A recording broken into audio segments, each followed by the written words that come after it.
Estamos pues en el tema de matrimonio, continuamos pues con esta parte dedicada al derecho matrimonial. Tenemos una definición de matrimonio. Vamos a tener pues una precisión terminológica porque para entender todos claro qué se entiende por matrimonio. La palabra matrimonio se usa para la celebración, es decir, el acto, porque aquí dice pues, vamos al matrimonio, en realidad estamos hablando de vamos a la celebración, el acto por el que los contrayentes se entregan y aceptan mutuamente en alianza irrevocable para constituir matrimonio, es para constituir esa realidad, matrimonio. Las bodas, nupcias o casamientos tienen su eficacia en el consentimiento, es decir, cuando se donan mutuamente. A este momento de la celebración se le llama matrimonio in fieri. ¿Por qué? Porque es este momento de la celebración, ¿no? Luego también matrimonio, estamos hablando de la sociedad conyugal. ¿Por qué? Porque el matrimonio no es solamente ese momento celebrativo, que ahí nace el matrimonio, por eso la importancia del consentimiento, sino que abarca toda la vida, toda la vida. En este caso, la sociedad conyugal es la comunidad de vida y amor formada por el marido y la mujer. A este periodo se le llama infacto esse, la celebración infiere, y toda la vida se le llama infacto esse. En este sentido propio, el matrimonio es la comunidad o la vida conyugal de las parejas, ¿no? Una vez que han tenido la celebración, ¿no? Por eso Pedro Lombardo decía que es la unión marital, fin, la generación entre hombre y mujer, ambos legítimos, que retiene una comunidad legítima de toda la vida. La definición de matrimonio vamos a tenerla en este documento de Gaudium et Spes número 48. Es un documento del Concilio Vaticano II que dice que es la íntima comunidad conyugal de vida y amor que se establece sobre la alianza de los cónyuges, es decir, sobre su consentimiento personal e irrevocable. Es el consortius totius. Consortius totius quiere decir pues que totius vita, ¿no? Es el consorcio, esta comunidad para toda la vida, de toda la vida. Es el objeto esencial del matrimonio. Y el canon 1055 entonces encontramos una descripción del matrimonio infacto esse, la alianza matrimonial por la que el varón y la mujer constituyen entre sí un consorcio de toda la vida, ordenado por su misma índole natural al bien de los cónyuges y a la generación y educación de la prole. Fue elevada por Cristo, Señor, a la dignidad del sacramento entre bautizados. Por tanto, entre bautizados no puede haber contrato matrimonial válido que no sea por eso mismo sacramento.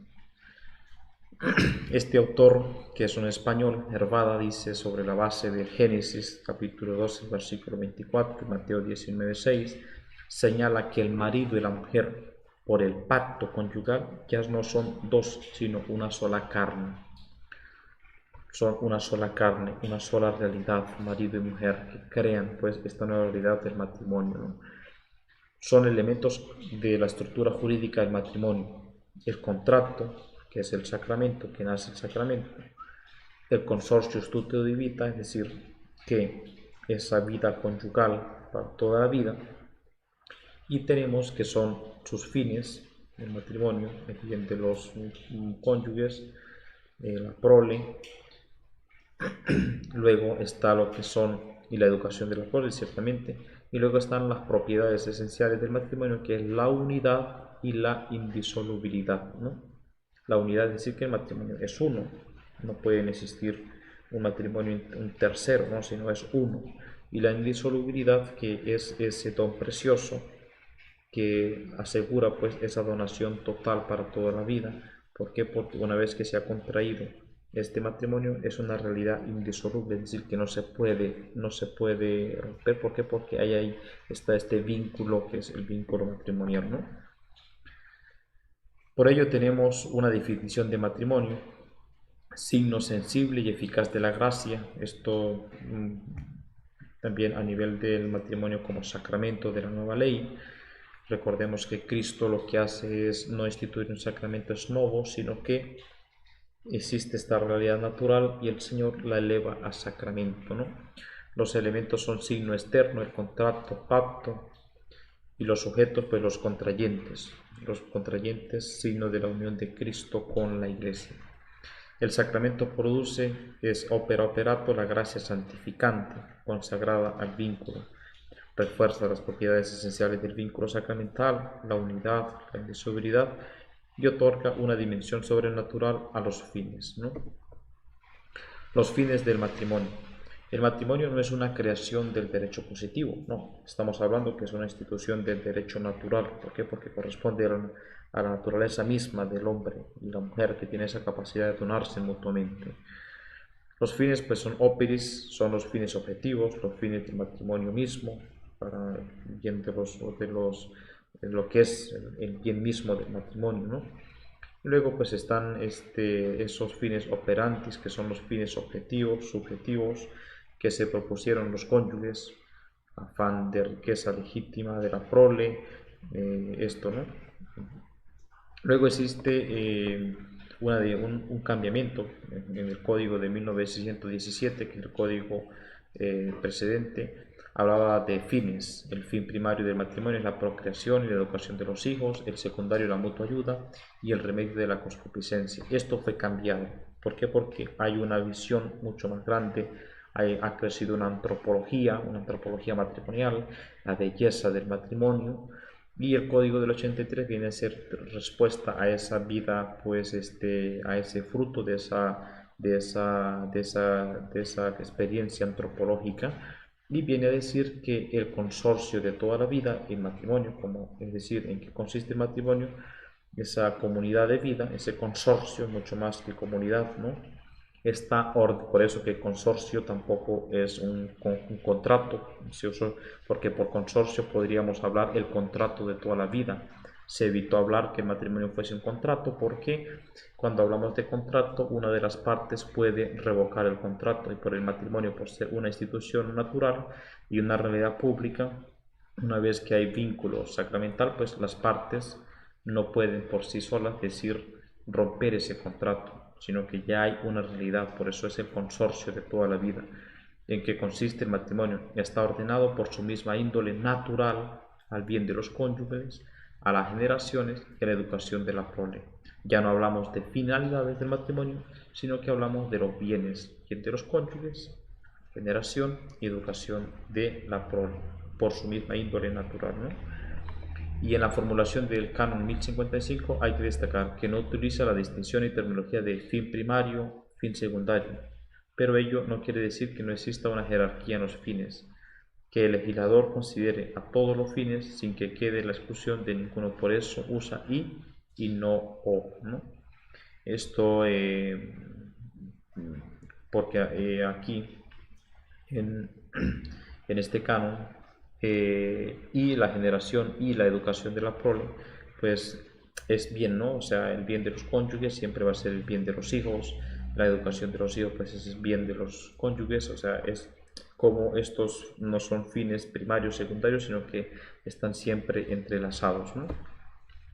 Luego, en la formulación del canon 55, esto ya lo que acabo de decir, el Concilio Vaticano II, pues en la Gaudium et Spes, en sus numerales 48 y 50, la que trata de los fines del matrimonio, no utiliza la terminología del Código 17, pero son por lo menos 10 las veces que da la importancia primordial de la procreación y de la educación, ¿no?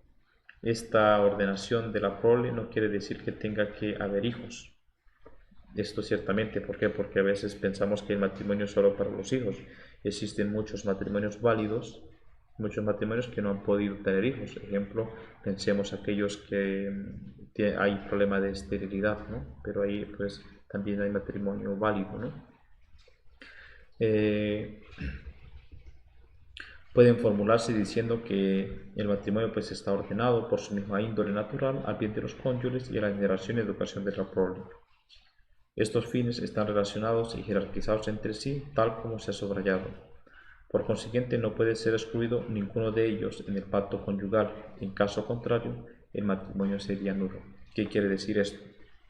Si una pareja va a casarse, pero no busca el bien de la prole, no se quiere casar, no quiere casarse el bien de los cónyuges, ese matrimonio es nulo. ¿Por qué? Porque en vez de casarse y donarse, lo que quiere es tener una sirvienta en la casa, lo que quiere tener es una esclava, o lo que quiere tener es riquezas, o lo que quiere tener es nacionalidad. O sea, no hubo ese bien del matrimonio mismo, ¿no?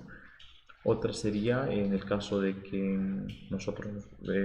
las personas se quieren casar, pero se cierran a tener hijos, nunca más nosotros casamos, pero solamente para estar juntos, y no es que no se quiere tener hijos, no se quiere tener hijos, pues se excluye un elemento esencial, una parte esencial, que es precisamente la prole, ¿no? Entonces, este caso, estos matrimonios serían nulos, ¿no? Ya más adelante hablaremos de ello, ¿no? Las propiedades esenciales del matrimonio recogidas en el Canon 1056 son las propiedades esenciales, son la unidad y la indisolubilidad, que en el matrimonio cristiano alcanza la particular firmeza por la razón del sacramento. Son propiedades esenciales de todo matrimonio y no solo del matrimonio canónico. ¿Por qué? Porque el matrimonio es una realidad natural, ¿no? Son dos caras de la misma moneda. La indisolubilidad es la plenitud de la unidad.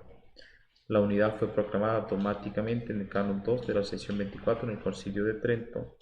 Tanto con la poligamía como con la poliandría no se pueden conseguir los fines del matrimonio: procreación, educación, amor. Llevan a la justicia a una desigualdad entre el hombre y la mujer. Por ello, en la unidad se excluye todo aquello que es la poligamía, ¿no? La sacramentalidad, además de ser fundamento de la unidad, es refuerzo y potenciación del matrimonio. En este caso, también la indisolubilidad como propiedad esencial del matrimonio quiere decir que el vínculo matrimonial une al varón y a la mujer en toda su capacidad de unión conyugal durante toda la vida. La indisolubilidad se encuentra fundamentada en varios pasajes de la Sagrada Escritura. Lo que Dios ha unido no lo separa el hombre. En la tradición por los padres de la Iglesia es definida como de fe en el Canon 1 de la sesión 24 del Concilio de Trento y en múltiples declaraciones magisteriales, también familiares, consorcio, catecismo, etcétera, etcétera, muchos que hablan pues de la indisolubilidad, ¿no? La indisolubilidad como la unidad tienen un doble fundamento: el derecho natural y la sacramentalidad, que da especial firmeza a la indisolubilidad, de modo que el matrimonio rato y consumado es absolutamente indisoluble, ¿no? Luego vamos a hablar también de una realidad que es del favor iuris. ¿Qué significa el favor iuris? El matrimonio goza del favor del derecho, por lo que en la duda se ha de estar por la validez del matrimonio mientras no se pruebe lo contrario. Una vez que se haya celebrado el matrimonio, se presume, esto es una presunción iuris, que el matrimonio es válido, un principio general y una presunción. Por un principio general quiere decir que significa que la actitud o predisposición del heredor a conceder un trato especial de protección al matrimonio en orden a la conservación de su esencia y mantenimiento de sus finalidades se traduce en un conjunto de disposiciones positivas concretas inspiradas en aquella actitud. También una definición de Migueles es la tendencia o propensión general del derecho a proteger de un modo especial y preferente a la institución del matrimonio con el fin de asegurar su vida normal. A esta presunción debe añadirse una excepción: la prevalencia del favor fidei y el favor matrimonio sobre el favor matrimonio. Es decir, esto favor fidei quiere decir que prevale el favor de la fe sobre el favor de matrimonio. Quiere decir que en aquellos matrimonios donde una parte es bautizada y una parte no tiene la fe, porque no ha recibido nunca la fe, y se niega a que esta persona o obliga a la persona a perder la fe, en este caso pues pierde valor esta presunción de favor matrimonio y prevale el favor fidei, ¿no? Es un principio informador de los diversos preceptos del ordenamiento jurídico, constituye la expresión de la mente del legislador y los principios del derecho a que se refieren el canon 17 y el canon 19, ¿no? Luego también pues como presunción legal, un matrimonio debe considerarse válido mientras no se pruebe lo contrario, es decir, hasta que el juez tenga la certeza moral de la nulidad.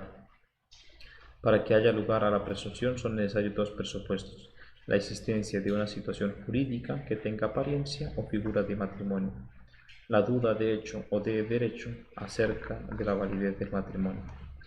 El primero no se produce, por ejemplo, en los casos de identidad de sexo, de falta material, de consentimiento, de defecto absoluto, de celebración formal, es una duda de hecho.